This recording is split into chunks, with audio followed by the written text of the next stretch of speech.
Assalamualaikum warahmatullahi wabarakatuh. Halo teman-teman semua, selamat pagi.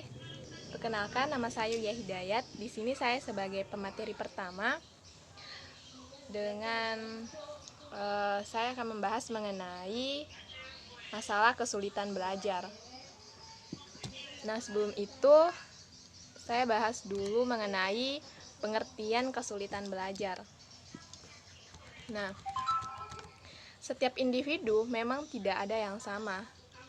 Perbedaan individual ini pula lah yang menyebabkan perbedaan tingkah laku belajar di kalangan anak didik dalam keadaan di mana anak didik atau siswa tidak dapat belajar sebagaimana mestinya.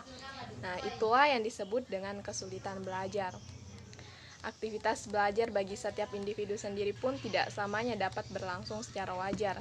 Kadang-kadang lancar, kadang-kadang tidak, kadang-kadang dapat cepat menangkap apa yang dipelajari, dan kadang-kadang juga terasa amat sulit.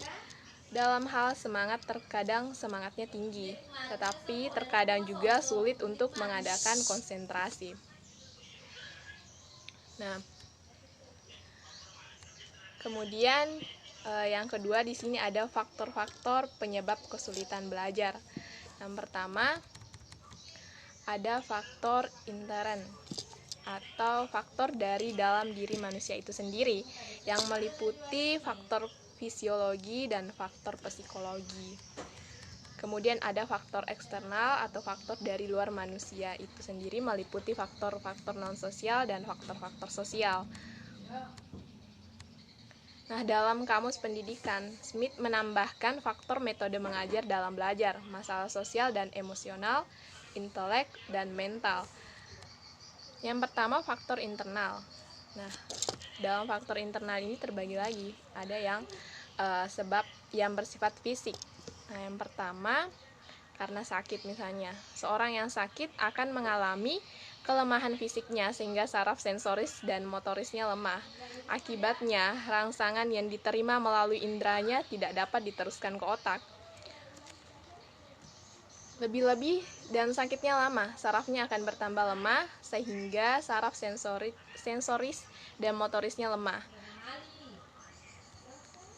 Sehingga ia tidak dapat masuk sekolah untuk beberapa hari yang mengakibatkan ia tertinggal jauh dalam pembelajaran.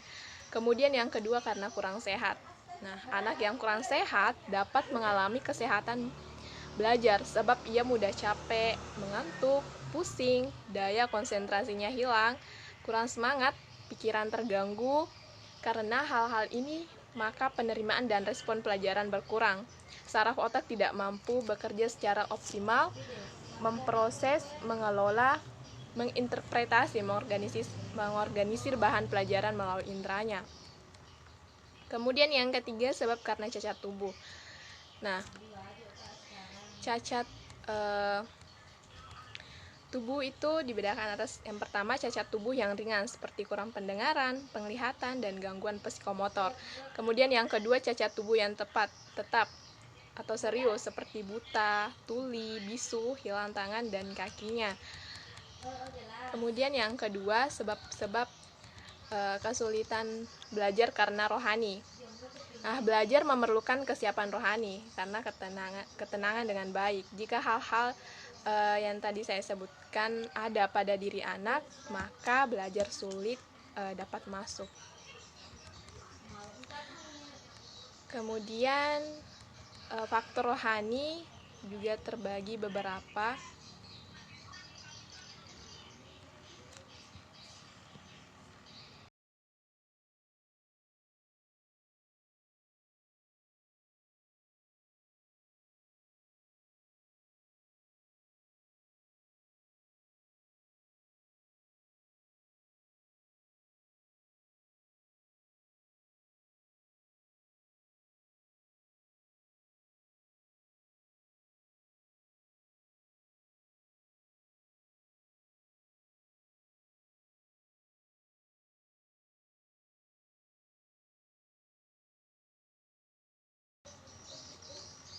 Ada yang namanya intelijensi, kemudian bakat, minat, motivasi,